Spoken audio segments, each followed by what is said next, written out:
कभी सोचा है कि कोई इमारत 100 साल नहीं बल्कि पूरे 1000 साल तक कैसे खड़ी रह सकती है।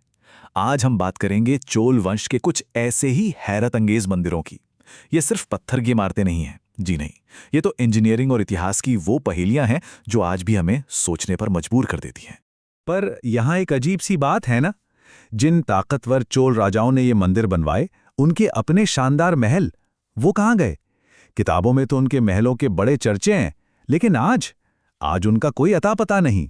तो सवाल ये उठता है कि आखिर ऐसा कैसे हुआ कि राजाओं के घर तो वक्त के साथ मिट गए, लेकिन भगवान के घर वो आज भी 1000 साल बाद वैसे के वैसे ही खड़े हैं। इसका जवाब छिपा है उस चीज में जिससे ये बनाए गए थे। अब देखिए, महल जो थे वो बने थे लकड़ी और मिट्टी जैसी चीजों से जो वक्त के साथ खराब हो जाती हैं। कहानियों किस्सों में तो जिक्र मिलता है कि वो 7-7 मंजिला ऊंचे थे, बड़े बड़े बगीचे थे, लेकिन आज वो सब बस बातें रह गई हैं। वहीं दूसरी तरफ है ये मंदिर। इन्हें तराशा गया था ठोस ग्रेनाइट से, मतलब इन्हें बनाया ही गया था हमेशा के लिए। सोचिए, चोलों की राजधानी गंगई कोंडल चोलापुरम, जो कभी एक बहुत बड़ा शहर हुआ करता था, आज बस एक छोटा सा गांव है। महल तो चले गए, पर मंदिर वहीं का वहीं है। तो ये कहानी सिर्फ ईंट पत्थर की नहीं है, बल्कि मकसद की भी है। तो चलिए इसी विरासत के पीछे का राज जानने की कोशिश करते हैं। इस पहेली का जवाब इन मंदिरों के बनावट और इनके मकसद दोनों में ही छिपा है। देखिए, ये कहना बिल्कुल भी गलत नहीं होगा कि दक्षिण भारत में मंदिर बनाने की कला का जो गोल्डन पीरियड था, वो चोलों के ज़माने में ही आया। उन्होंने कोई नई स्टाइल नहीं बनाई, बल्कि जो स्टाइल पहले से चली आ रही थी उसी को एक ऐसे लेवल पे पहुंचा दिया, मतलब इतनी भव्यता और इतने बड़े स्केल पर कि वैसा पहले कभी देखा ही नहीं गया था। अब इन मंदिरों के आर्किटेक्चर को सही से समझने के लिए हमें इसकी थोड़ी भाषा सीखनी होगी। कुछ खास शब्द हैं जिन्हें जानना बहुत ज़रूरी है। सबसे पहले आता है द्रविड़ स्टाइल। इसकी सबसे बड़ी पहचान क्या है?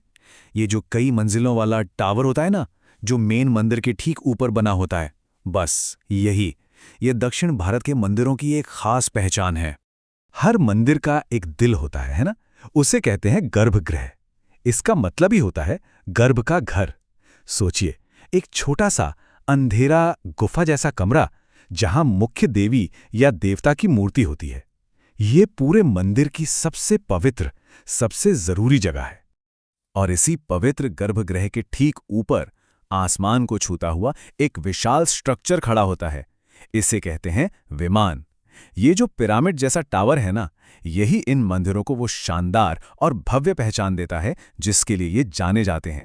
गर्भगृह के ठीक सामने एक बड़ा सा खंभों वाला हॉल होता है। इसे मंडप कहते हैं।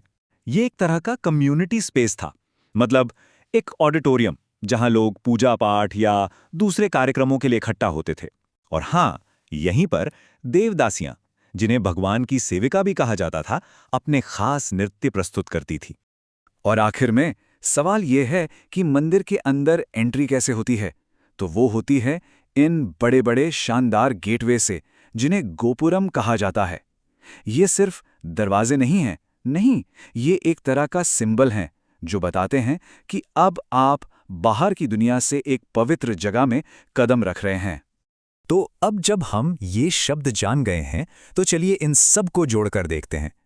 कल्पना करते हैं कि हम एक भक्त हैं और मंदिर के अंदर जा रहे हैं। सोचिए, हम 1000 साल पहले पहुंच गए हैं। सबसे पहले हम उस विशाल गोपुरम के नीचे से गुजरते हैं और बाहर की दुनिया का शोर शराबा जैसे पीछे ही छूट जाता है। फिर हम एक बड़े से खुले आंगन यानी प्रांगण को पार करते हैं। कमाल की बात यह है कि कुछ मंदिरों में तो ऐसे 2-2, 3-3 आंगन होते थे। इसके बाद हम आते हैं खंभों वाले मंडप में, जहां सारे कार्यक्रम होते हैं।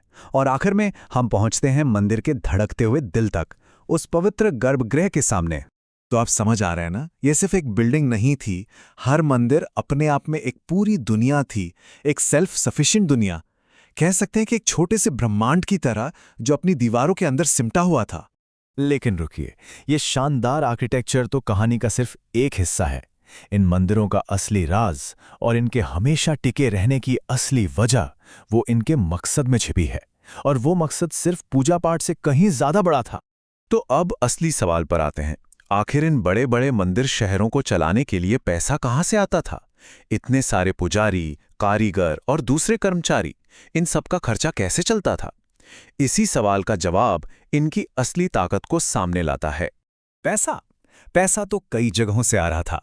राजा बड़ी बड़ी जमीनें दान में देते थे जिन पर कोई टैक्स नहीं लगता था। अमीर व्यापारी और उनकी यूनियनें वो भी खूब दान देती थी। तो धीरे धीरे करके ये सब एक बहुत बड़े खजाने में बदल गया। और जब इतनी दौलत इकट्ठा हो गई तो इन मंदिरों ने एक ऐसा रोल निभाना शुरू किया जिसकी किसी ने उम्मीद नहीं की थी। वो सिर्फ पूजा की जगह नहीं रहे, बल्कि वो कुछ और ही बन गए। और यहीं पर कहानी सबसे दिलचस्प हो जाती है। यकीन मानिए, ये मंदिर ये पावरफुल इकोनॉमिक इंजन बन गए थे। ये समाज को पैसा उधार देने वाले बैंक की तरह काम करते थे।